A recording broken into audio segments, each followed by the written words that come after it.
Say this is a revision lecture which we have studied on board firstly. So these are the points, that is, in multicellular organization, body organ and system requires control and the coordination both. In case of plants, the coordination is because of sending chemical signals and bring about various types of movements like phototropic due to light, chemotactic is because of chemicals, and thigmotactic is for the getting away from the mechanical stimulus. And we have studied all these things in detail. Next to that, in case of animals, there is gradual increase in complexity of their control and coordination. That what we have seen in case of Hydra and in case of Planaria, nervous system is somewhat more developed. Okay, so in case of higher organism, control and coordination is because of two systems, that is nervous and endocrine system. In case of Hydra, the system which we have seen in case of Hydra, as I told, it is diffuse and primitive type, consists of sensory cells and nerve cells. Here two nerve nets are found in the middle layer, which is called as mesoglia, and mesoglia, as it consists of two layers, two nets, one is connected towards epidermis and other towards gastrodermis, and sensory cells are found in body wall and tentacles. Here sensory cells are scattered, sense organs are not present, and neurons are not differentiated into sensory and motor type, as it is a primitive type of system. In Hydra, activation of sensory cells can happen in any direction, as there is no polarity of nerve impulses there. So this is a diagram for nervous system. In case of Hydra, only nerve net is seen, which is on the exterior surface, which is get connected to the epidermis. Next to that, we have to study about nervous system in Planaria. First point is important one, that is most primitive animal, showing CNS and PNS both. CNS includes cerebral or cephalic ganglion, which is inverted U-like structure situated in the head region, and from each ganglion 9 branches arises towards the outer side. VNC is for ventral nerve cord, which is a paired structure. Better to see in the diagram. This is the diagram. It consists of this brain. This is seen in the diagram. This is the brain, and these are the ventral nerve cord, which is called as VNC, and these are the transverse nerves by which this ventral nerve cord is joined. And here these are the peripheral nerves towards the outer surface of the system.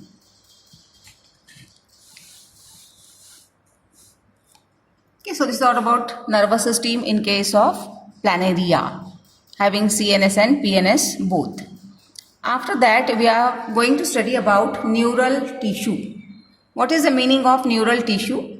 Neural tissue is the tissue which form nervous system in case of animals, and it includes two types of cells, neurons and neuroglial cells. You know that structural and functional unit of nervous tissue is neuron or nerve cell, and this neuron, it consists of two parts.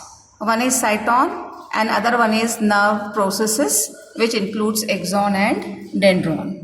Now see, we'll see this structure of neuron diagrammatically. See, this is a diagram of neuron. This neuron, it consists of two parts, cyton and the nerve processes. Cyton means the cell body from where the nerve processes arises. So in the diagram, cyton is clearly seen. See, this is soma. That means the cyton only. This part is cyton or soma. This soma, this outer layer is called as neurolemma, and cytoplasm is called as neuroplasm. This neuroplasm, it consists of your neurofibrils. You can see your neurofibrils and Niesel's bodies are seen.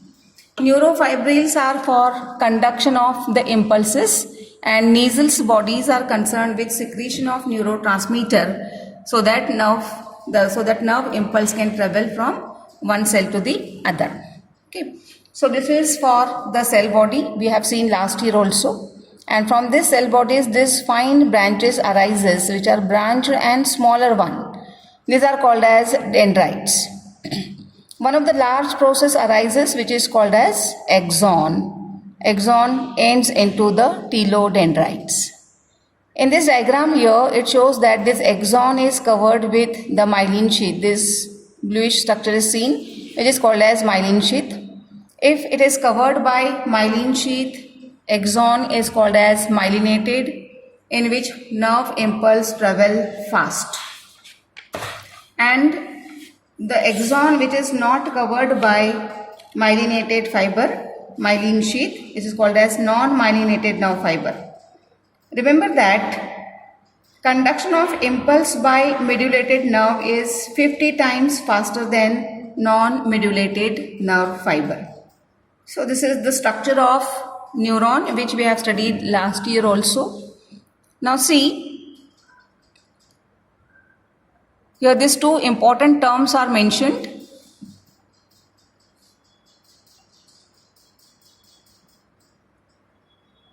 These two important terms are, one is basal nuclei. You can see basal nuclei. What is the meaning of basal nuclei here? Groups of cell bodies inside the white matter of brain. This will be clear for you later on. That is, brain consists of white matter and grey matter. What is grey matter? It is the aggregation of nerve cells. And white matter is the aggregation of medulated nerve fiber. So in between medulated nerve fiber, cell bodies are seen, and that is called as cell body. This is called as basal nuclei. Two more important terms, nerve and tract. See, nerve is the bundle of axon or the nerve fiber outside the central nervous system, outside the brain and spinal cord. And when it is called as tract, it is also the bundle of axon inside the central nervous system, inside the brain and spinal cord. Okay, so this is about the nerve cells or the neurons spatially. Then second type of cells are the neuroglial cells. What is this neuroglial cells? This neuroglial cells means the cells which give support to the neurons. In the brain and in the spinal cord, aggregation of nerve cells, aggregation of neurons is seen, and they are supported by these neuroglial cells. Remember that it is derived from embryonic ectoderm. Neurons or the nerve cells are also arises from this embryonic ectoderm, and important feature, neuroglial cells are more in number as compared to nerve cells. In the next part, we are going to study about the synapse. Now, what are these synapse and how it looks? Now see, this synapse, it is junction between two nerve cells with a minute gap which is called as synaptic cleft in between. And this cleft is for transmission of nerve impulse by neurotransmitter bridge. Types of synapse are shown: exodendronic, exoaxonic, exosomatic and dendrodendronic. We'll see it diagrammatically, which will clear your idea about the synapse. See, this synapse are shown. First one is called as exodendrinic. What is the meaning? This is one of the nerve cell. This is one of the nerve cell. This is second nerve cell. This axon, it forms synapse with the dendron. Axon is the long branch of the nerve cell forming synapse with this. What? With this dendron, and hence it's called as exodendronic. Second one is called as exosomatic.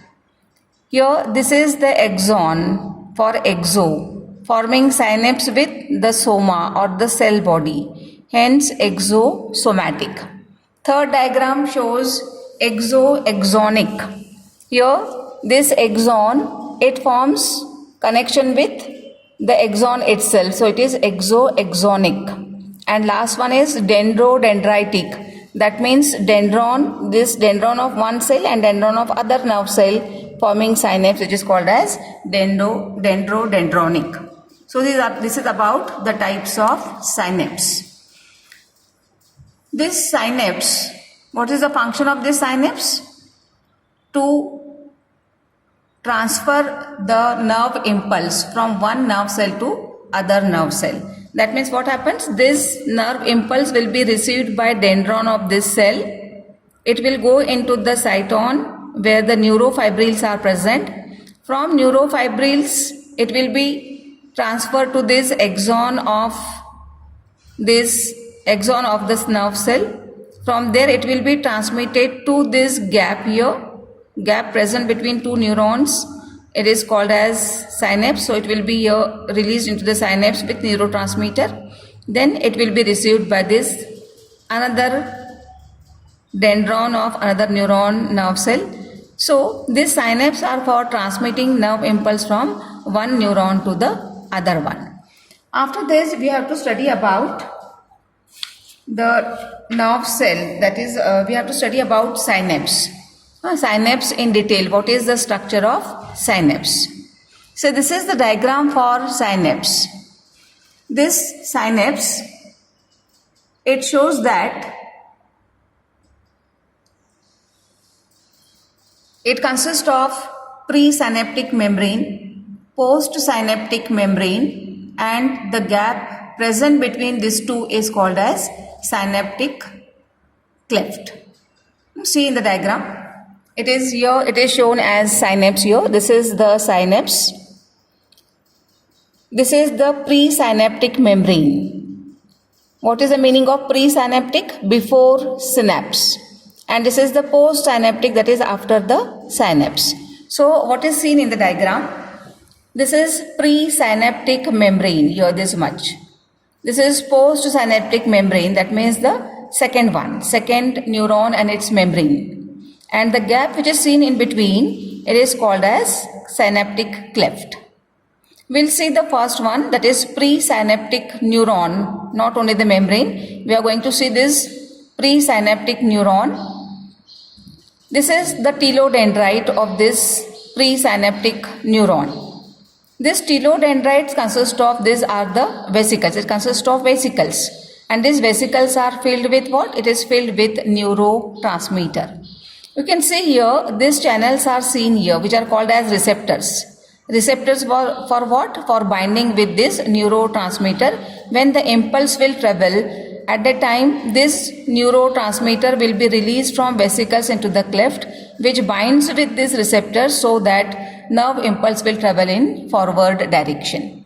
Okay, so this, remember, this is the structure of synapse. Once again, we will see. This complete bulb-like structure is for the telodendrite of the neuron, of the axon, we can say axon of the presynaptic neuron. This bulb, it shows presence of these vesicles which are filled with neurotransmitter. In between presynaptic and postsynaptic membrane, here this gap is seen. Gap is called as synaptic cleft. And on the postsynaptic membrane, here these receptors are seen. Receptor is for binding with this neurotransmitter so that impulse will travel in forward to the postsynaptic neuron. This is all about the structure of neuron. Only diagram can be asked for 2 marks, and with description it can be asked for 3 or for 5 marks question also. Now see how the impulse will travel, what happens inside the synapse so that impulse will be transmitted in forward direction. When any impulse it reach to the nerve cell, how the impulse travel, how it reach to the nerve cell.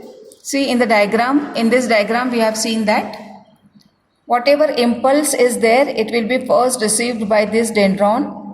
It goes to this cyton or the soma of nerve cell. Then it will goes to this axon. It will become the presynaptic neuron, and this is the presynaptic membrane. Here the gap will be there and there will be postsynaptic membrane. So what changes takes place when it moves, when the impulse travel. Now see, when impulse comes to the presynaptic membrane, when it comes here, at a time calcium channels get open. Here some calcium channels are present. It is not shown in the diagram, but calcium channels are there. Through that, calcium enters into this presynaptic terminal, into this button-like structure. So this calcium, when reaches inside and when its concentration goes on increasing at a time, because of influx of calcium,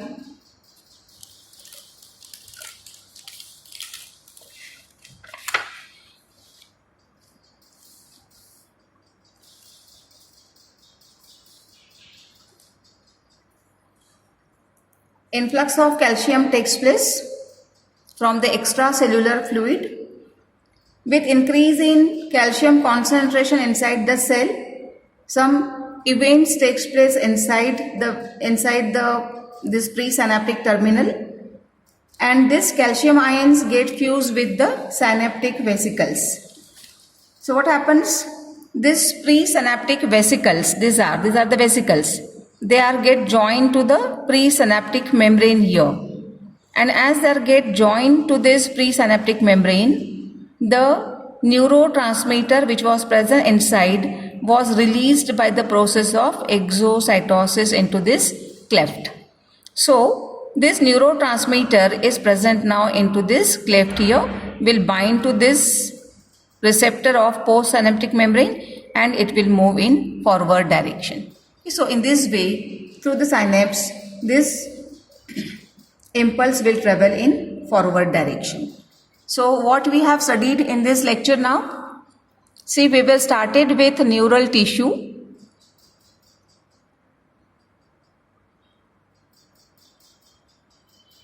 Neural tissue which consists of neuron and neuroglial cells. About the structure of neuron, as we have studied in 11th standard. I have gone fast here. Then these terms you have to remember: basal nuclei, meaning of word nerve and tract. Then we have seen about neuroglial cells, which are the supporting cells, cells of central nervous system and peripheral nervous system. This is a diagram for neuron. After that, we have to see about the types of neuroglial cells. What are these neuroglial cells? In the book, only diagram for neuroglial cell is shown. Description is not given. So we have to see this diagram for types of neuroglial cells.